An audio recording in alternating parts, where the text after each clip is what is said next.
Hello दोस्तों, एक बार फिर से आप सबका अपने YouTube चैनल पर स्वागत है।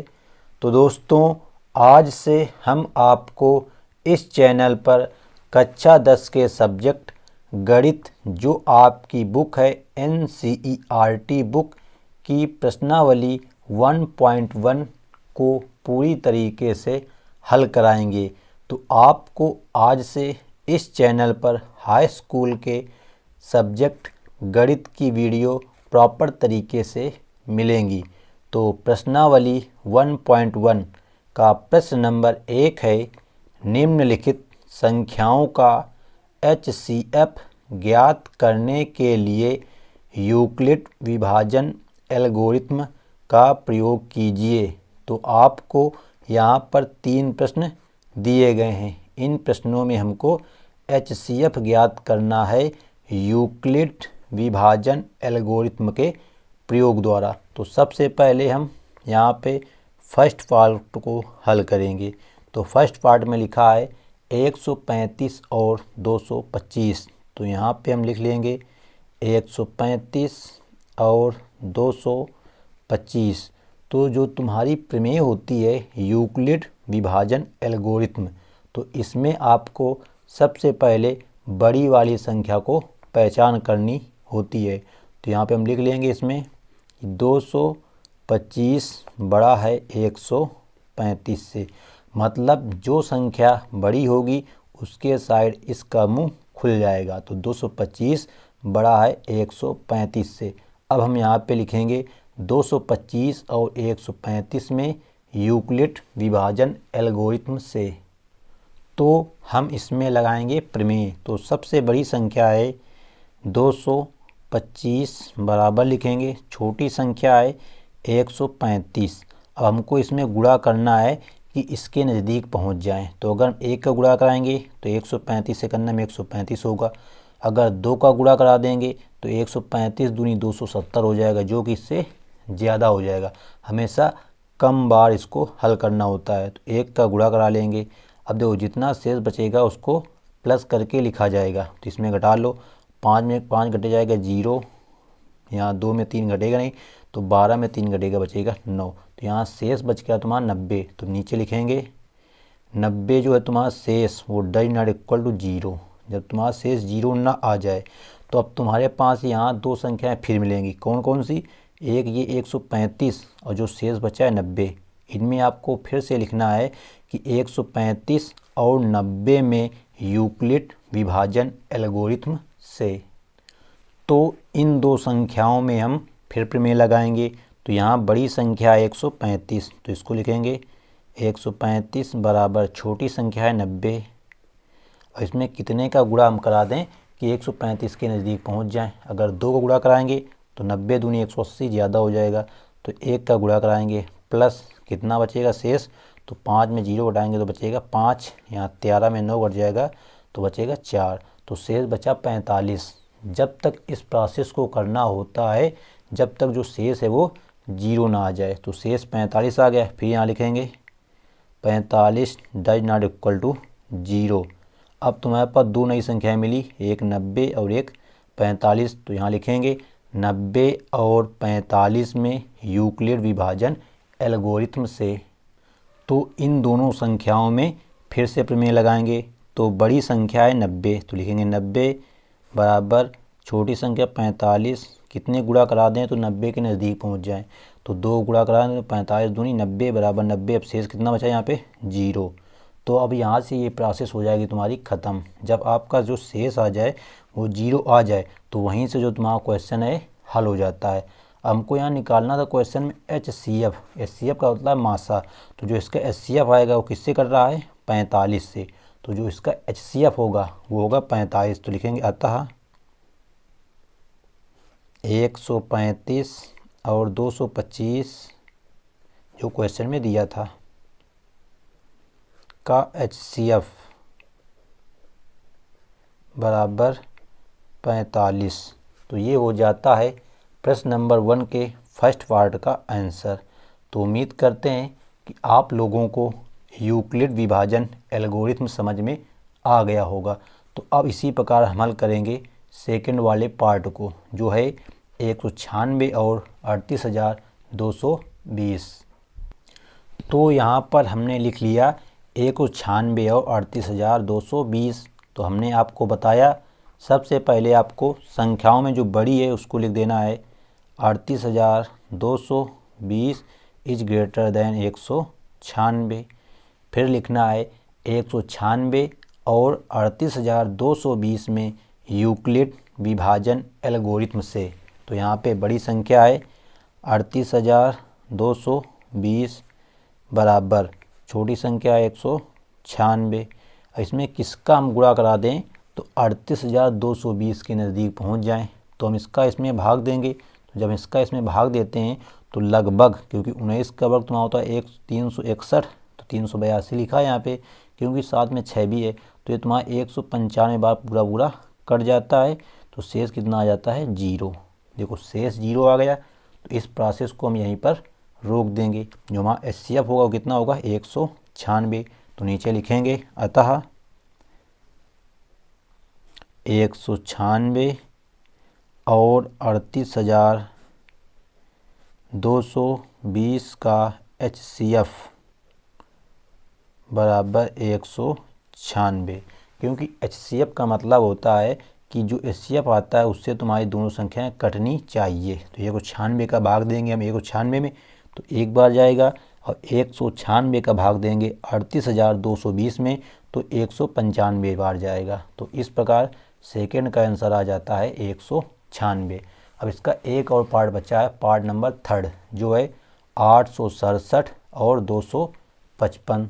तो इसको भी हम इसी मेथड से अब हल करेंगे। तो यहाँ पर भी हम लिख लेंगे सबसे पहले इन संख्याओं में बड़ी कौन सी है। तो 867 और 255 में 867 बड़ी है तुम्हारी 255 में। तो लिख लेंगे 867 और 255 में यूक्लिड विभाजन एल्गोरिथम से। तो बड़ी संख्या 867 बराबर 255। अब इसमें कितने का हम गुणा करा दें कि इसके नज़दीक पहुंच जाएं। अगर हम 3 का गुणा कराते हैं तो 25 3 75 750। तो मतलब 3 का हम करा देंगे गुणा। उसके बाद में कितना शेष बचेगा तो उसको हमको क्या करना होता है, जोड़ना होता है। तो इसका हम गुणा कराएंगे तो देखते हैं कितना आएगा। तो जब हम इसका गुणा कराएंगे तो आएगा 765। 867 में हम 765 को घटाएंगे तो बचेगा कितना 102। तो यहाँ जो शेष आया 102 वो 0 के बराबर नहीं है। तो लिखेंगे 102 डज नॉट इक्वल टू 0। अब हमारे पास दो नई संख्याएं मिलेंगी 255 और 102। तो यहाँ पर हम लिखेंगे 255 और 102 में यूक्लिड विभाजन एल्गोरिथम से। इसके बाद हमारे पास दो संख्याएं मिलेंगी 255 और 102। तो यहाँ बड़ी है 255 बराबर छोटी है 102। तो 102 में कितने गुणा करा दें, 2 को गुणा करा दें तो हो जाएगा 204। तो 204 को हम घटाएंगे 255 में तो बचेगा कितना तुम्हारा 51। तो यहाँ भी शेष आ गया 51 जो कि 0 के बराबर नहीं होगा। तो लिखेंगे 51 डज नॉट इक्वल टू 0। तो हम यहाँ पर दो संख्याएं मिल गई फिर से, एक 102 और दूसरी 51। तो लिखेंगे 102 और 51 में यूक्लिड विभाजन एल्गोरिथम से, जो हमने ऊपर लिखा था। तो यहाँ बड़ी संख्या 102 उसको लिख लेंगे बराबर छोटी संख्या 51। इसमें कितने का गुणा करा दें कि 102 के नज़दीक पहुँच जाएं। तो 2 का गुणा करा देंगे तो 51 दूनी होता है 102। तो शेष कितना बच जाएगा 0। जब शेष 0 बच जाता है तो वहीं से इस प्रोसेस को हम रोक देते हैं।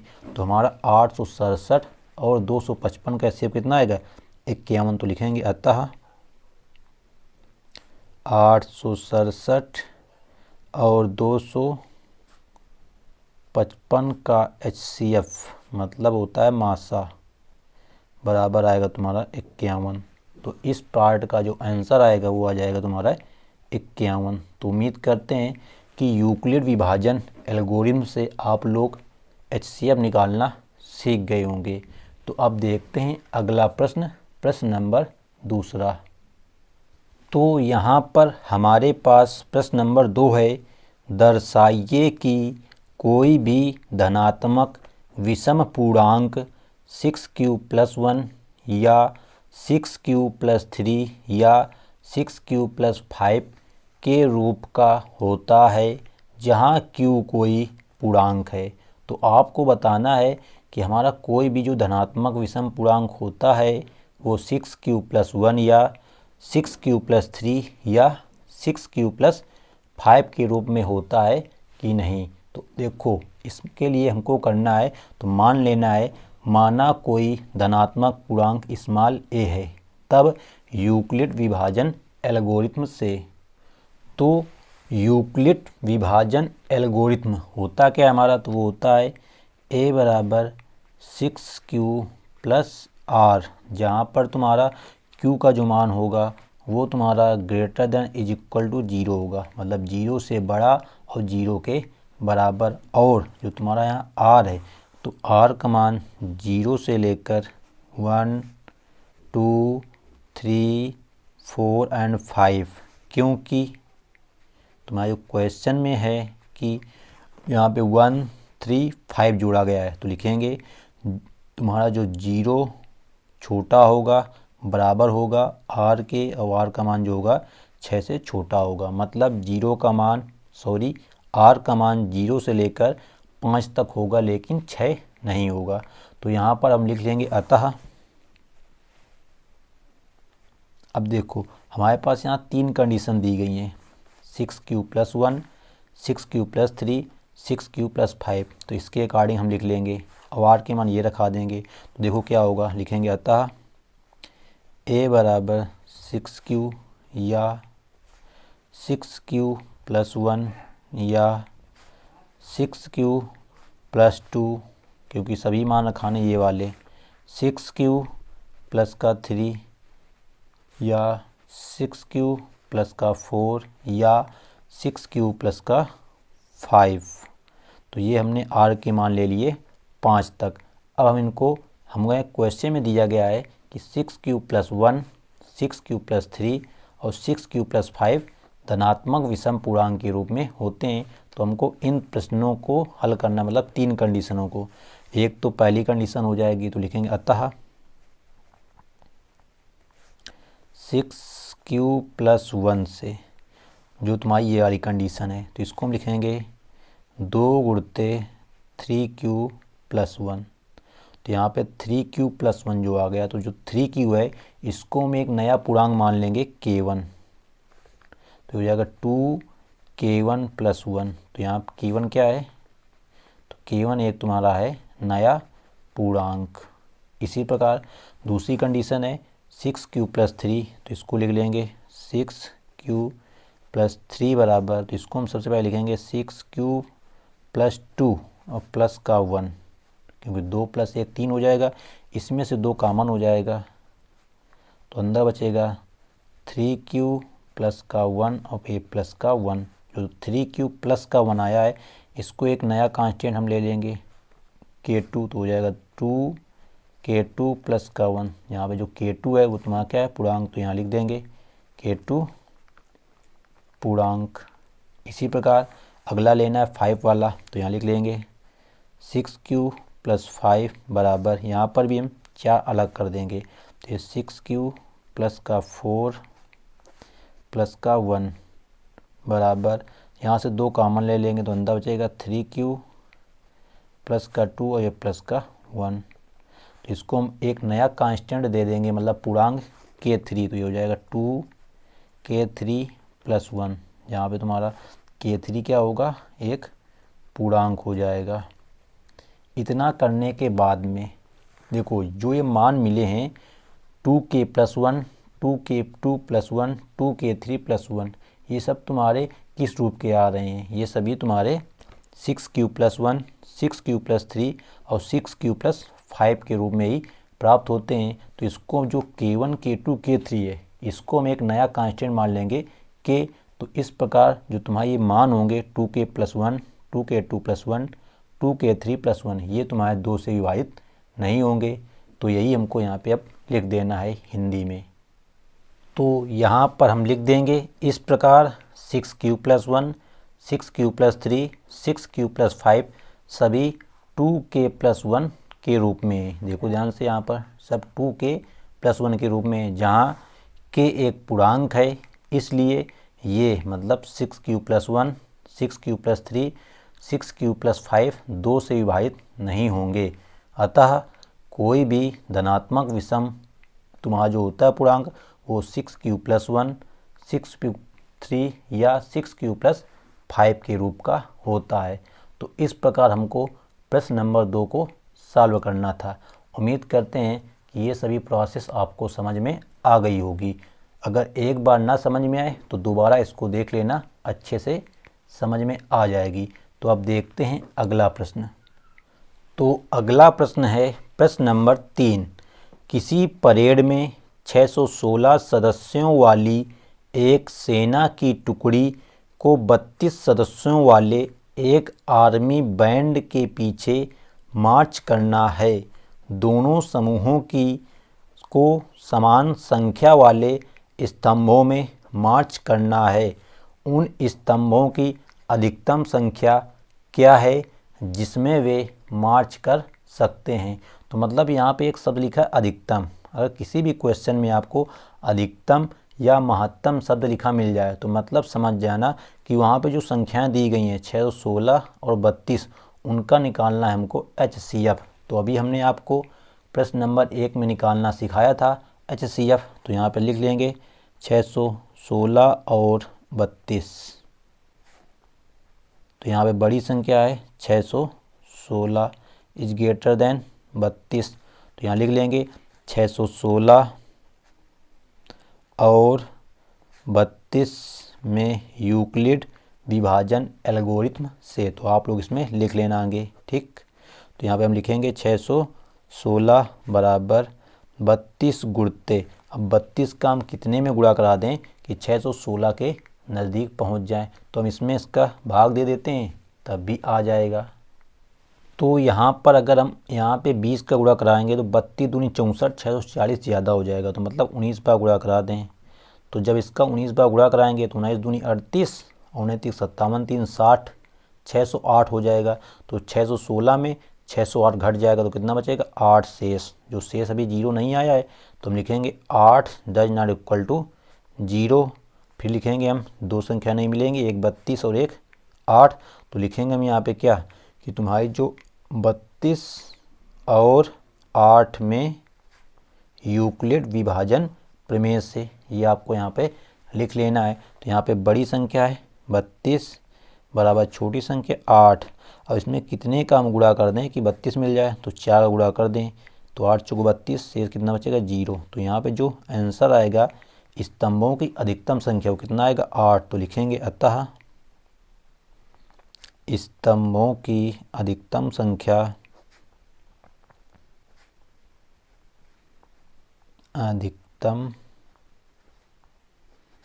संख्या वो कितनी होगी तुम्हारी 8। मतलब अगर 8 स्तंभ होंगे तो उसमें जो तुम्हारे सैनिक होंगे या सेना होगी वो बराबर बराबर अधिकतम संख्या में मार्च कर सकते हैं। तो ये हो गया तुम्हारा प्रश्न नंबर 3 का हल। तो अब तुम्हारी एक्सरसाइज में बचते हैं 2 प्रश्न, तो उनको भी हम देख लेते हैं एक एक करके। तो अगला प्रश्न है यूक्लिड विभाजन प्रमेयिका का प्रयोग करके दर्शाइए कि किसी धनात्मक पूर्णांक का वर्ग किसी पूर्णांक m के लिए 3m या 3m+1 के रूप का होता है। तो मतलब यहाँ बात की गई है किसी धनात्मक पूर्णांक के लिए। तो हमने मान लिया कि वह धनात्मक पूर्णांक a है, तब यूक्लिड विभाजन एल्गोरिथम से तुम्हारा हो जाएगा a बराबर 3q + r, और जो तुम्हारा q का मान होगा वो होगा तुम्हारा ग्रेटर देन 0, और तुम्हारा जो यहाँ पे r के मान होंगे वो होगा r बराबर 0, 1, 2। 3 नहीं हो सकता क्योंकि यहाँ पे तुम्हारा 3 के लिए ही बात कही गई है। यहाँ पे लिखेंगे क्योंकि 0 is less than is equal to r is less than 3। मतलब r का मान 0 से लेकर 3 तक नहीं होगा, 2 तक होगा, जो हमने यहाँ पे लिख दिया है। तो अतः तो a बराबर पहला मान हो जाएगा, इसके हिसाब से तुम्हारा 3q, जब रखेंगे r का मान 0 या रखेंगे जब हम 1 तो हो जाएगा 3q + 1, या 2 रखेंगे तो हो जाएगा 3q + 2। अब क्वेश्चन में कहा गया है कि जो तुम्हारा है वर्ग, तो इसका हम करा देंगे वर्ग। तो ये हो जाएगा a² बराबर 3q² या 3q + 1 का होल स्क्वायर या 3q + 2 का होल स्क्वायर, क्योंकि हमको क्वेश्चन में बोला गया वर्ग, तो सबका करा देंगे वर्ग। तो देखो हम इसको क्या लिखेंगे, इसको लिखेंगे 3 × 3q², 3 का स्क्वायर 9, तो 3 3 का 9 हो गया, या इसको लिखेंगे हम a + b का होल स्क्वायर, तो हो जाएगा 9q² + का 1 + का 2ab, तो हो जाएगा 6q। इसी प्रकार इसको a + b का होल स्क्वायर, तो 9q² + 4 + 3 दूनी 6 दूनी 12, 2ab होगा, तो 2 3 6 दूनी 12 हो जाएगा q। अब इसको एक नया हम पूर्णांक दे देंगे यम, क्वेश्चन में 3m लाना है, तो यहाँ पे हम दे देंगे 3m। या अब क्वेश्चन में लाना है 3m + 1, तो इसमें 1 को अलग कर लेंगे, इन दोनों में से हम 3 कॉमन ले लेंगे, तो अंदर बचेगा 3q² + का 2q और यहाँ बचा प्लस का 1। इसी प्रकार इन दोनों में भी हम 3 कॉमन ले लेंगे, तो यहाँ बचेगा तुम्हारा 3q² + का 4q और प्लस का, इससे भी 3 अलग कर लेंगे, तो प्लस का 1 और प्लस का 1। अब इसकी जगह हम एक नया कांस्टेंट दे देंगे यम, जो क्वेश्चन में बोला गया है, तो हो जाएगा 3m, या ये हो जाएगा 3m + 1, या ये हो जाएगा तुम्हारा 3m प्लस, देखो यहाँ पे 3m, यहाँ पे गलती हो गई कि इसमें कॉमन हमको नहीं लेना था, मतलब एक अलग करना, तो यहाँ प्लस का 3 जाता, तो यहाँ पे तुम्हारा 3 कॉमन था, 3 में 3 एक ही रहेगा, ठीक है। तो यहाँ भी आएगा 3 + का 1 आ जाएगा। ये मतलब जो हमको क्वेश्चन में सिद्ध करना था 3m या 3 + 1, देखो एक तो आया 3m और बाकी तुम्हारे 3m + 1 के ही रूप में आएंगे। तो जहाँ पे तुम्हारे जो यम है ये क्या तुम्हारा सब कांस्टेंट के रूप में है, तो हम लिख सकते हैं अतः प्रत्येक का वर्ग जो होता है वो 3m, 3m + 1 या 3m + 1 के रूप का होता है। तो आपको इसमें जैसे प्रश्न नंबर 2 में हमने लिखाया था वैसे ही लिख लेना है। तो अब देख लेते हैं प्रश्नावली 1.1 का अंतिम प्रश्न, प्रश्न नंबर 5। तो प्रश्नावली 1.1 का अंतिम प्रश्न है, यूक्लिड विभाजन प्रमेयिका का प्रयोग करके दर्शाइए कि किसी धनात्मक पूर्णांक का घन 9m, 9m + 1 या 9m + 8 के रूप का होता है। तो आपको यहाँ पे बताना है कि कोई भी धनात्मक पूर्णांक है जो उसका घन होता है इस प्रकार का होता है।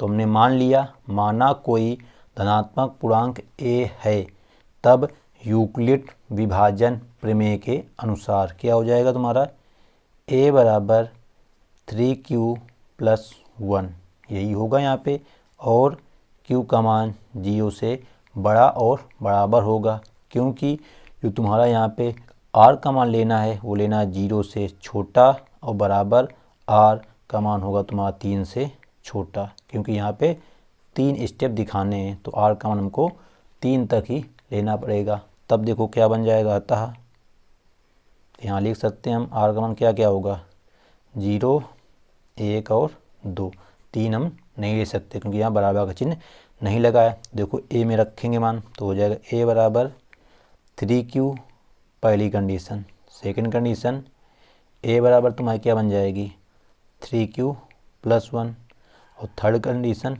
a बराबर बन जाएगी 3q + का 2। तो सबसे पहले हम यहाँ पे अब फर्स्ट कंडीशन को हल करेंगे, तो यहाँ डाल लेंगे प्रथम स्थिति, तो यहाँ पे a बराबर 3q, तो हमको यहाँ पे क्वेश्चन बोला गया है घन, तो इसका कर लेंगे घन, तो ये हो जाएगा a³ बराबर 3q का होल क्यूब, तो इसको हम लिख सकते हैं 27 को लिखेंगे 9 3 क्यूब, 9 3 का 27, 3 का घन 27 होता है, 9 3 27 क्यूब। तो इसको हम भी लिख सकते हैं आगे क्या 9, इसको एक नया पूर्णांक मान लेंगे m, तो हो जाएगा 9m, जहाँ पे m क्या एक पूर्णांक है। क्वेश्चन में तुमसे यही कह रहा था तो वही हमने लिख दिया। अब सेकंड कंडीशन तुम्हारी क्या होगी वो भी देख लो।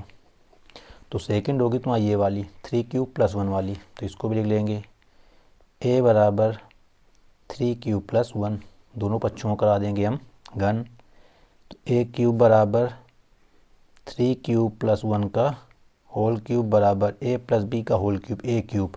तो a क्यूब मतलब 27 क्यूब प्लस 1 का 1 प्लस 3ab, तो 3ab कराएंगे तो 3 इंटू 3 क्यूब, तो इसे हो जाएगा 6 क्यूब, ब्रैकेट में a प्लस b मतलब 3 क्यूब प्लस 1, इसका हम अंदर गुणा करा लेंगे। तो 27 क्यूब प्लस 6 3 का 18 क्यू स्क्वायर प्लस का 6 क्यू, इसको साथ कर देना, प्लस 1 को हम अलग कर देंगे क्योंकि आंसर हमको प्लस 1 के रूप में लाना था। ऊपर देखो ये, अब देखो यहाँ पे क्या है 9 कॉमन हो जाएगा, 9 कॉमन, ये तुम्हारा 6 3 का 18 प्लस 6 क्यूब हो गया यहाँ पे ना। तो इसको कॉमन हम कितना ले सकते हैं, ध्यान से देखो यहाँ पे ज़रा।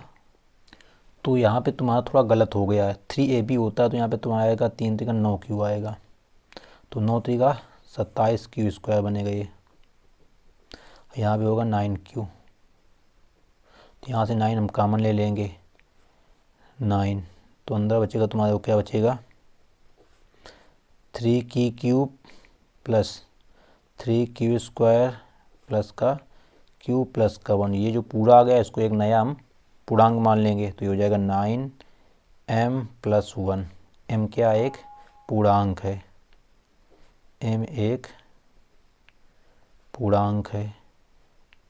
इसी प्रकार अगली कंडीशन तुम्हारी आएगी थर्ड वाली, ये वाली a बराबर 3 क्यूब प्लस 2 वाली, तो इसका भी हम करा लेंगे घन, क्योंकि क्वेश्चन हमेशा घन की बात कही गई है। तो ये 3 क्यूब प्लस 2 का होल क्यूब बनेगा, तो 3 3 का 9 3 का 27 क्यूब प्लस 2 का घन 8 प्लस 3ab, तो 3 3 का 9 दूनी 18 क्यूब, ब्रैकेट में 3 क्यूब प्लस का 2, अंदर गुणा करा लेना। तो 27 क्यूब प्लस 8 प्लस 18 3 का 54 क्यू स्क्वायर प्लस का 18 दूनी 36 क्यू। अब देखो इसमें 9 कॉमन ले लेना, तो 9 3 का 27 क्यूब प्लस 9 6 का 54 क्यू स्क्वायर प्लस 9 चौको 36 क्यू प्लस का 8, ये जो है उसको अलग कर देना। तो ये जो ब्रैकेट में आ गया इसको एक नया हम पूर्णांक मान लेंगे m, तो हो जाएगा 9m प्लस 8, यहाँ पे m एक पूर्णांक होगा।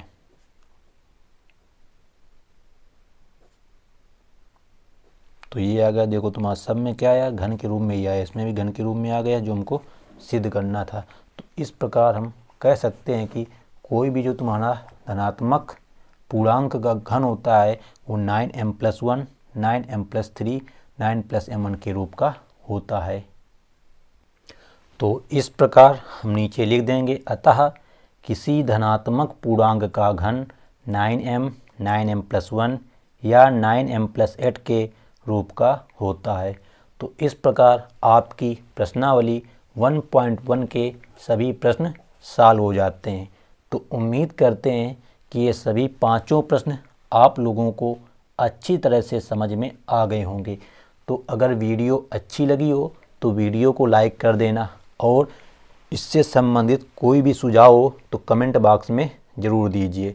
और चैनल पर यदि पहली बार आ रहे हों तो चैनल को सब्सक्राइब करके बेल आइकन को प्रेस कर लेना, जिससे आने वाली वीडियो की नोटिफिकेशन आपको सबसे पहले मिले और आपके एग्ज़ाम की प्रिपरेशन बेहतर तरीके से हो सके। तो thanks for watching this video. मिलते हैं नेक्स्ट वीडियो में नेक्स्ट प्रश्नावली के साथ में। जब तक के लिए जय हिंद, जय भारत।